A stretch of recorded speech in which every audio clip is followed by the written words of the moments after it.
Good evening, sister. May the Lord bless you. My question, sister, is about the book of Jonah, particularly about Jonah's anger.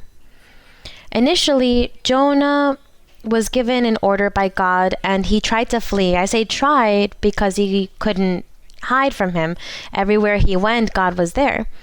That is when God placed that big fish and he prayed, and he gives that order to him once again in chapter 3, verse 9 and 10, and part of chapter 4. It says, "Who can tell if God will turn and relent and turn away from his fierce anger so that we may not perish?" That was part of the order that God had given Jonah. Then God saw their works, that they turned from their evil way, and God relented from the disaster that he had said he would bring upon them, and he did not do it. But it displeased Jonah exceedingly, and he became angry. So he prayed to the Lord and said, "Ah, Lord, was not this what I said when I was still in my country? Therefore I fled previously to Tarshish, for I knew that you are a gracious and merciful God, slow to anger and abundant in loving kindness, one who relents from doing harm." Then in the last part, he goes back and there's another anger. And God in verse 10, then God says to Jonah in verse 9, "Is it right for you to be angry about the plant?" And he said, "It is right for me to be angry, even to death." But the Lord said, "You have had pity on the plant, for which you have not labored, nor made it grow, which came up in a night and perished in a night. And should I not pity Nineveh, that great city in which are more than 120,000 persons who cannot discern between their right hand and their left, and much livestock?" My question is, sister, that anger that Jonah experienced, now we also receive orders and we want to serve him. So how does God teach us through... Or why is it that Jonah was angry? What do you think?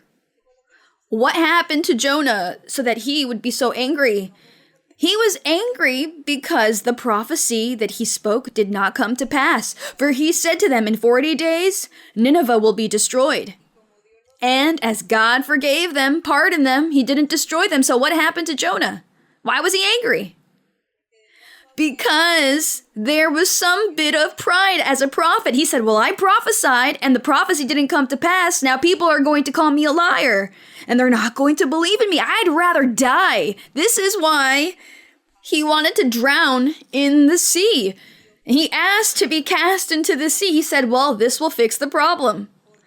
Because he said, they're not going to believe me. They're going to make fun of me because I prophesied that the city would be destroyed in 40 days, and it wasn't destroyed. So I'm the one who looks bad. And this is why he was angry. So this is when God uses the metaphor of the plant. He illustrates that the plant withered and there was a lot of sun, and he was receiving shade from it. And he was angry because he no longer had the shade once it withered. And the Lord tells him, well, you didn't labor for this plant, but you are sad because it withered. And the Lord tells him, won't I be sad about these human beings who have lived and have fought and are repenting?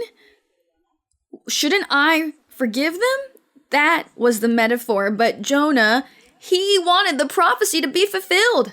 Above all things, he wanted the prophecy to be fulfilled. And he never thought and said, well, perhaps the Lord will have mercy and this won't happen. Hopefully it won't happen. Oh, well, things are going to be bad for you. You're going to experience an accident. Okay, the Lord tells me I'm going to be in an accident. So the person who prophesied says, yes, you will be in an accident. No, we must say, pray, ask God. Maybe he will have mercy and you won't have this accident. That's it. But we can't say yes, yes, yes, because my prophecy needs to be fulfilled over other people's pain.